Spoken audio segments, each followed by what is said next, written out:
Music. Yeah, that thing. The kind of culture that unites the world, divides the world, forms relationships, manages breakups, fills you with unbridled euphoria as you let hooks and cadences gush all over you, or leaves you so cold a trench coat of ice is like being cocooned in a web of electric heaters. We love it, we hate it, we're indifferent to it. For me, much of my life is made of it.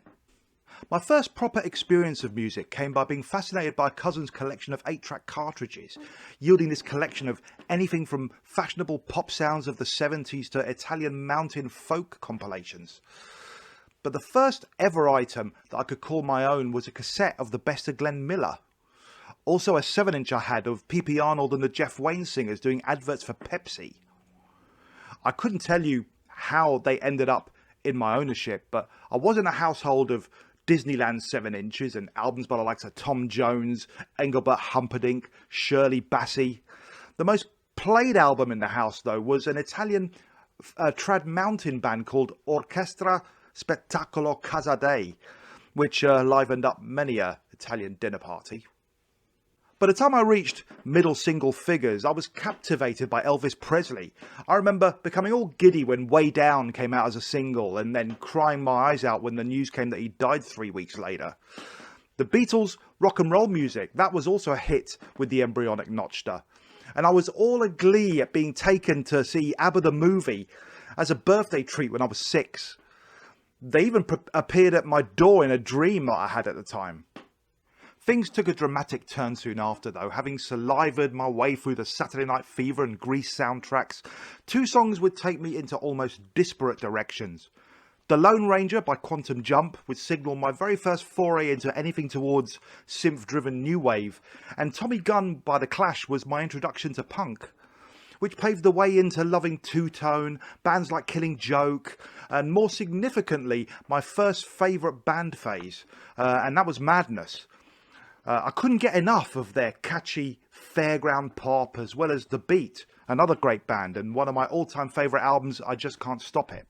Meanwhile, that Quantum Jump song led me to fall in love with the novel synth-pop new wave scene that was happening. Artists like Gary Newman, John Foxx, Orchestral Manoeuvres in the Dark, Ultravox, Human League, Japan, Simple Minds and Visage.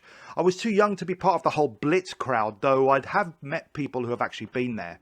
Fortunately, I've been to clubs ever since that do pay tribute to those days, such as Electric Dreams. By the mid-80s, those styles had become somewhat sterile, though the more progressive bands of the time, like China Crisis or Freur, who a decade later would fill many a lager-fueled dance floor as Underworld, they kept me pegging along. The one band that provided the ultimate soundtrack to my journey across the 80s were, well, Depeche Mode. They were pretty much derided throughout that decade by the music press, laughing at their simplistic lyrics and questionable attempts at fashion. But their consistency with tunes, especially their more metallic period with songs like People Are People and Strangelove, practically invented the term industrial pop, a term that they can call theirs. They'd go on to become legends, as have other survivors of the era like Gary Newman and New Order. That punk introduction definitely cleared the path for my blossoming love of guitar pop, bands like the Smiths, Cocteau Twins, Lloyd Cole and the Commotions, and that halcyon underground indie pop scene from which The Wedding Present, Primal Scream and Pulp, amongst others, all trace their roots. McCarthy were firm favourites for me around that time, with their ultra-hook-laden tunesmith Tim Gain, who would later be in Stereolab, and passionate anarcho-libertarian lyrics of the singer Malcolm Eden. Close Lobsters, 1000 Violins, the Wolfhounds, the Mighty Lemon Drops and the Bodines, they were all seminal too. By the end of the decade, one band that set the bar high for me was Kitchens of Distinction. The first listen of The Third Time We Opened the Capsule by them had me tied up in knots. The wall of sound guitar thunderstorm of Cocteau Twins, married to the power pop beats and thoughtful lyrics of the Chameleons or the Smiths. I'd go and see them live, a record 22 times for me, and they'd make mincemeat out of every sound system. I even became pen pals with their drummer. I mean, what would a pen pal be like these days? A mate that works for Sharpie? My favourite band of the 80s, though, were the Associates. Billy Mackenzie had the most astonishing voice out of anyone I've ever encountered, and a pure maverick personality to boot. And with Alan Rankin's creativity, their take on pop music was elitely unique. Sulk was a masterpiece of an album of cosmic, inventive acid pop, as was their singles on the Situation 2 record label. They sadly split too early, but Billy would provide vocal perfection on pretty much everything he touched thereafter, all the way up until his sad suicide in 1997.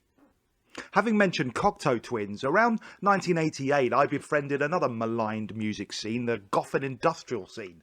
The spirit of that blitz new romantic era was in full force here, only the colours had run off. Black was the new black, the old black, the eternal black. But a great time was had by all, as well, if you have a leather jacket with band names painted on it. Mooching the underground club scene and grooving to the likes of Sisters of Mercy, Skeletal Family, Nitzer Ebb and Skinny Puppy.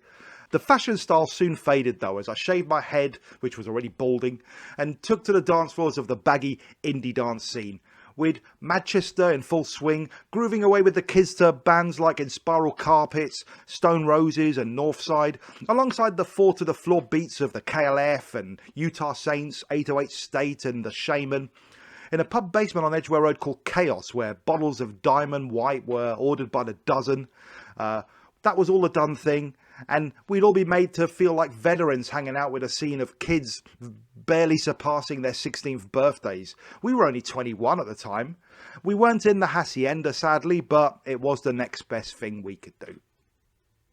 Into the mid-90s, and with Britpop going all imperialist and a more sophisticated form of groovy coffee table dance music became de rigueur, the one band that caught my ears was a Dublin-based combo called Sack. Championed by Morrissey, these guys, they knew how to light up a gig with their indie power pop stylings, and a shame they didn't really make it bigger. I also adopted more of a mod take on fashion, inspired by my discovery in what is my opinion the most unsung garage punk band ever in The Prisoners. Despite a cult following in the 80s, their career was stalled somewhat due to their stubborn insistence on doing things their own way. Graham Day has been a master for 4 decades of writing abrasive yet romantic melody pop, inspired by 60s psychedelia and mod, mixed in with shades of Zeppelin and Deep Purple. His band, the Prime Movers in the 90s, were sensational. Their organist Faye Hallam was providing svelte, Julie Driscoll-style vocals. The Prisoners themselves had their own organ wizard in the 80s in Jamie Taylor, who would go on to form the James Taylor Quartet. The Prisoners' comeback gig at Subterranea in 1993 was my favourite and most euphoric concert I've ever been to. It was packed with sweaty emotion and tears. By this time I was in a band myself called Seizure, formed by myself, my brother, his best friend and his brother. Active throughout the 90s, our sound embraced like a mix of The Prisoners, New Order, Sonic Youth, dub, mod, everywhere our influences took us. We didn't quite make it despite nearly being signed to Anxious Records, which was owned by Dave Stewart of the Eurythmics. We're not bitter though, I'm simply loved being in a band with mates, having a laugh, getting to play a few memorable gigs, 2 of which included the former Sex Pistol Glenn Matlock and a pre-fame Libertines. One band that came into my consciousness in all this was a completely bonkers, multi-genre band called Cardiacs, starting out as teenagers in the 70s and whiling their way through punk, prog, pop, psychedelia, ska and indie. Tim Smith's genius take on complicated stop-start, jerky and quirky yet glorious melodies are practically scary at first listen. Yet repeated plays of their records revealed a sea of hook-laden layers that pulled you further and further to the point of other music being almost, well, boring. I first heard them when Is This the Life was being played at goth clubs in 1989, but it took a steady rise until the noughties when I really became a super fan. I did attend a few gigs, luckily, although they had a mega cult following with fans who had seen them hundreds of times. A slew of top albums over 3 decades and all produced and distributed on their own backs. They were simply the most unique, original band I've ever come across. Tim suffered a heart attack and 2 strokes in 2008 and he's been in a care home ever since, all the way up until his sad passing in 2020. He was an absolute genius and a legend, and not to mention a lovely down-to-earth bloke to boot. In the 2000s, the old industrial scene had morphed with technology into a new style of electronic music. People were still wearing black, but you had this slew of new bands from all over Europe, such as Covenant, Seabound, Apoptic Mob Berserk, Mesh, The Nine. Tenek, they all joined mainstays such as Camouflage in a scene with some excellent festivals such as Infest in Bradford and Amphi in Cologne. Synth pop had really mutated too. Bands like the Presets, Rupesh Cartel, Echo Image, Mind in a Box, Iris, The New Division, all making a dent in my psyche.